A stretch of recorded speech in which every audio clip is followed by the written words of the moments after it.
Hi there, and welcome to Steph's Tutorials. I'm Steph the Video Guy, and I am doing a tutorial on how to get rid of a background in Adobe Photoshop.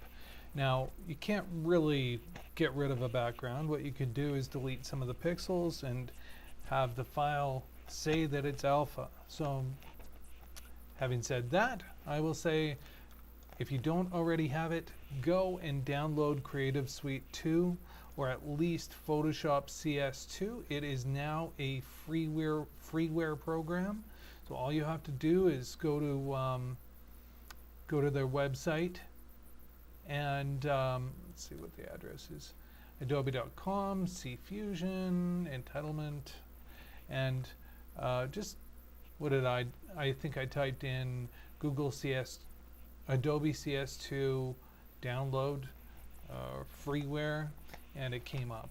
And so just create an account, download, install.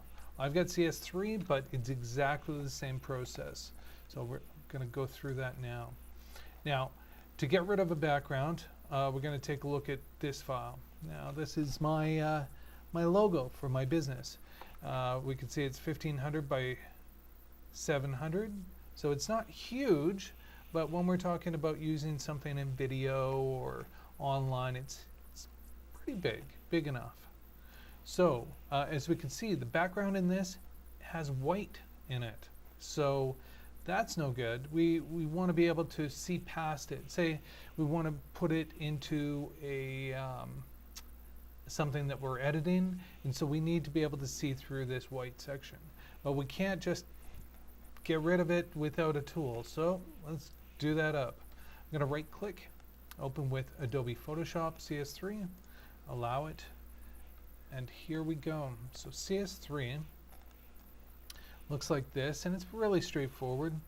I'm just going to put this palette over here. Alright, so what I'm going to do right off the bat is I'm going to select this tool right here. This is the magic wand tool. We could either hit W or just select the tool. Now, there's preferences for this tool, and it's all right here. We could say there's a preset, if there is one, new selection, add to selection, intersect with selection. That means that we can kind of create something like this and then kind of add to it if we wanted to, or minus if we wanted to. And yeah, it's kind of a really powerful tool. So what I'm going to do, I'm going to deselect, Control D, deselect in Photoshop. Now we've got the tolerance. Tolerance, basically what it does is it will change the way it behaves when it gets quite close to something. So I'm going to go like this. So as you can see, you look along this edge right here, it hasn't selected too many similar colors, like similar grays, similar whites. What it's done is it stayed pretty relative to this white background. Now if you change that, say you put the tolerance to 60, and then I did the same selection, there's going to be more of these grays that are selected.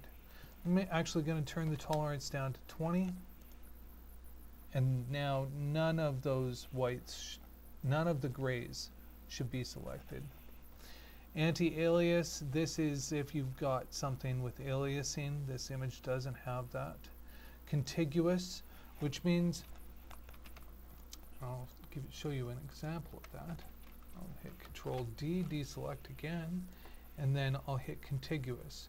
Now if I select the white, you'll notice that the white inside here hasn't been selected. Now you might think that that's a normal thing to happen, since this is all kind of like an ocean and these are little islands, and this would be a little lake on the island. But because our tolerance is set to 20, we can deselect contiguous, select, and because it's within that tolerance, it'll select the centers.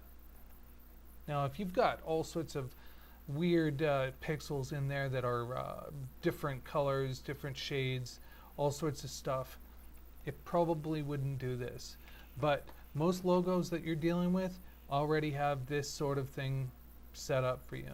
It gets a little tricky when you've got drop shadows on your logos, or you've got different colors.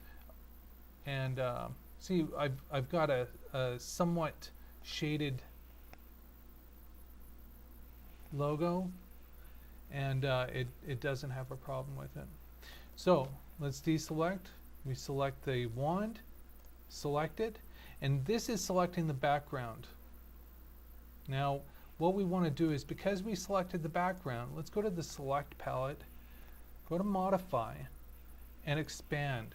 I want to expand because we're at 1500 pixels. I don't want to expand too much because that'll start eating into the logo itself. Let's go 1 pixel, hit OK, and that meant that it expanded into the logo by 1 pixel, which means hopefully it would get rid of a lot of those almost grays, almost white images within there.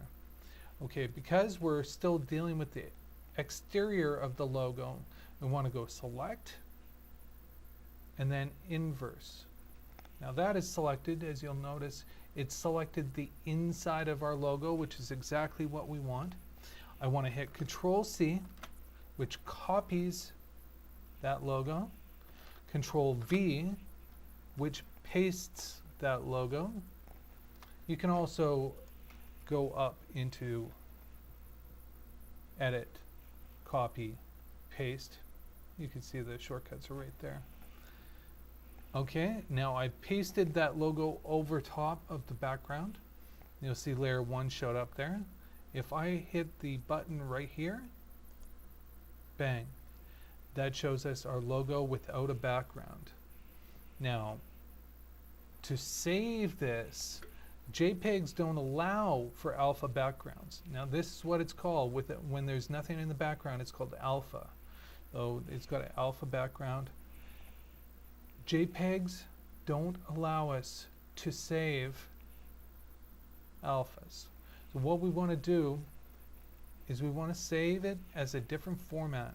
Now if we saved as a Photoshop format, what I would do is it would save both of these layers. But the thing about Photoshop files is that they're not really easily available to use in other programs, just because it's quite proprietary.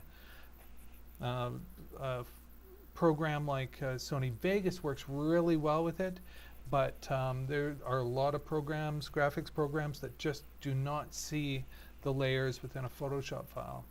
So what you want to do is, I'm going to select a PNG. There was a PNG in here. I'll go like this. I'm going to go B, just so that we're not going over top of it. Now, because it's a PNG, you can't have layers or anything like that. And it must be saved as a copy. Now, it must be saved as a copy so you don't overwrite a file. So you hit save. This little guy comes up here. Just select none. That'll give us a nice clean look. Back in the day, there used to be interlaced pings and interlaced JPEGs. We don't deal with that anymore. So I hit OK. All right. Now, I'm going to go open up that folder. Here's the original JPEG. I'm opening it up in IrfanView because that gives us an idea of what it looks like. Now, IrfanView doesn't deal with Photoshop files very well, but it deals with pings pretty well. So as you can see, the white background is gone. The standard background for IrfanView is black. So now there's that ping that we saved. Let's go like this, open it up, bang. And we can see in Photoshop, you see this background here indicates that it's an alpha file. It's got this weird kind of graded background. That shows us that there's no pixels that are showing through at all. It's just a blank background. So we were successful. Now we could open that up. I'll just quickly open that up into a version of Sony Vegas, for instance. Here's Vegas Pro 9. Strangely, that the PNG could be associated with Vegas 9, but let's take a look at this. Let's put the preview down over here. All right, and let's go some media generator that kind of makes sense. Large tiles. There we go. Whoa, it's kind of crazy. We just did a solid color. Something not terribly intrusive. There we go. I'll get rid of that checker. Now you can see it sees right through it. See, there's the gray, and it sees right through it. As soon as we get rid of the gray, it's black. See? We can change the color of this if we wanted to. There you go. Now you have a completely background free image to do with as you want out of Photoshop. Thank you very much to Adobe for making this freeware. It helps a lot for creation of videos, creation of graphics, posters, all sorts of stuff. Thanks a lot for checking in. Leave some comments down at the bottom, doobly-doo, and subscribe. Thanks a lot.